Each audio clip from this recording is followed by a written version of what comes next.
Assalamualaikum warahmatullahi wabarakatuh. Perkenalkan, nama saya Fatimah Tuzara dengan NIM akhir 217 dan teman saya Nur Sabila Firdausita NIM 226. Kami di sini akan menjelaskan terkait proyek pengganti UAS. Untuk yang pertama yaitu konfigurasi server, yaitu menginstal Mosquito, Telegraph, InfoDB, dan Grafana, yaitu dengan sudo apt install, dan otomatis akan berjalan pada Ubuntu-nya. Kemudian di sini ada ifconfig, di mana dia akan dijalankan 192, 168, 163, 128 ini adalah nantinya sebagai server.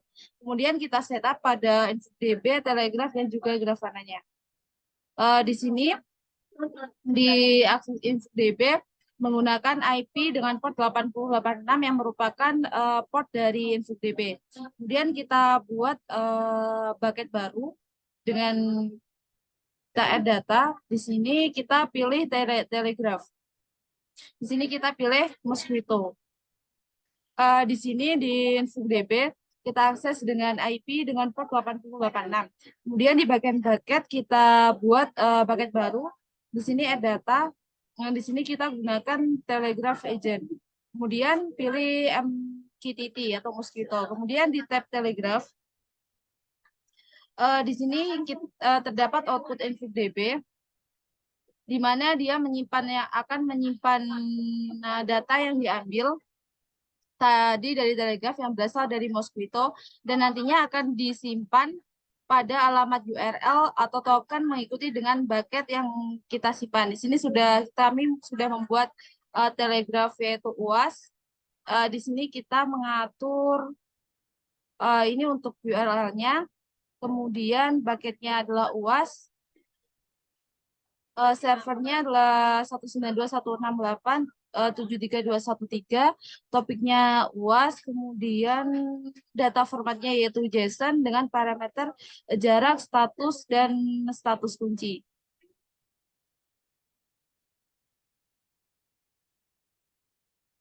Kemudian untuk pengecekan data sudah masuk atau belum, kita ke bucket, kita data explorer, UAS, MQTT customer, jarak, status kunci, dan kita submit. Di sini sudah menunjukkan grafik, berarti datanya ini sudah terkirim. Kemudian di bagian Grafana, di sini akan menampilkan visualisasi berupa tabel. Di tabelnya ini akan menampilkan waktu, kemudian jarak, status pintu, dan status terkuncinya. Dan di sini ada visualisasi untuk grafiknya, yaitu berupa diambil dari visualisasi jarak.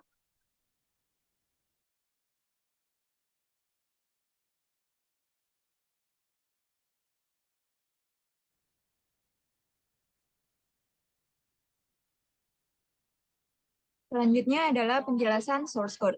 Jadi di sini yang pertama ada library yang kita gunakan, kemudian di sini ada pin-pin yang terhubung dengan servo pin dan juga sensor ultrasoniknya.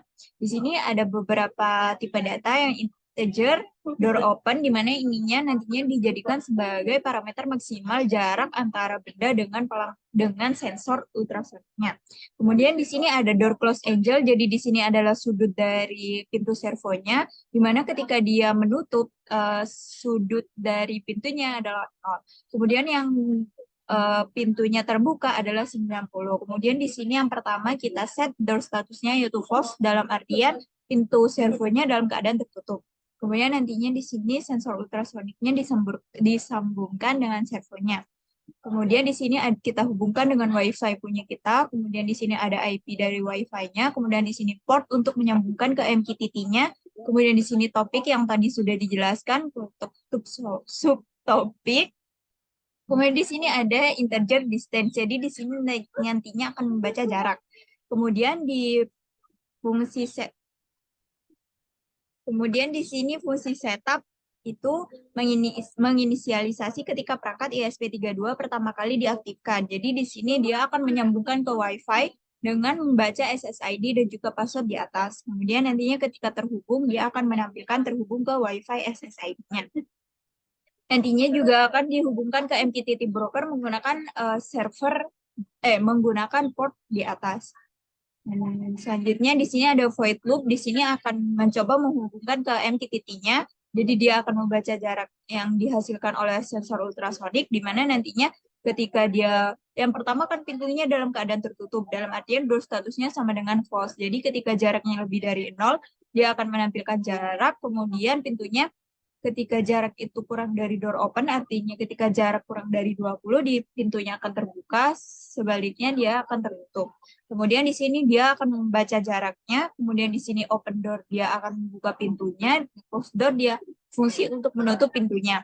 Kemudian reconnect di sini dia akan mengirim data pembacaan sensor ke server MQTT.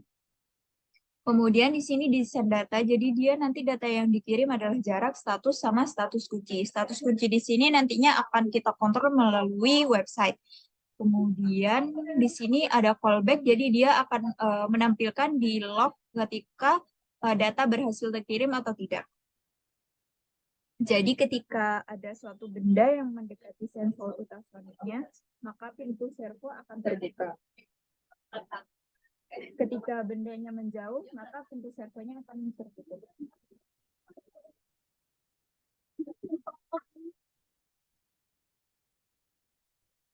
Jadi di sini ada lognya. Ketika tadi di sini kita coba kirim datanya, jadi dia muncul sending publish. Nantinya muncul receive.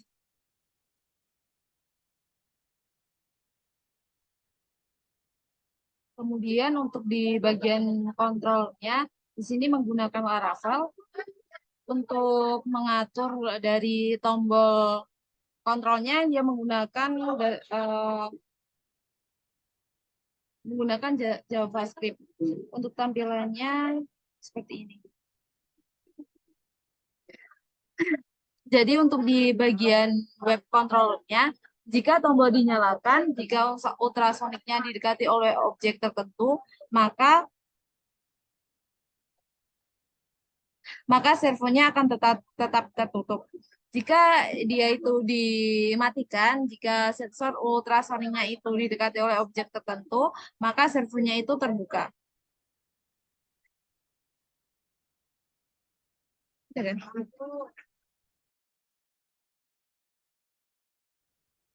Sekian presentasi dari kami, kurang lebihnya mohon maaf. Wassalamualaikum warahmatullahi wabarakatuh.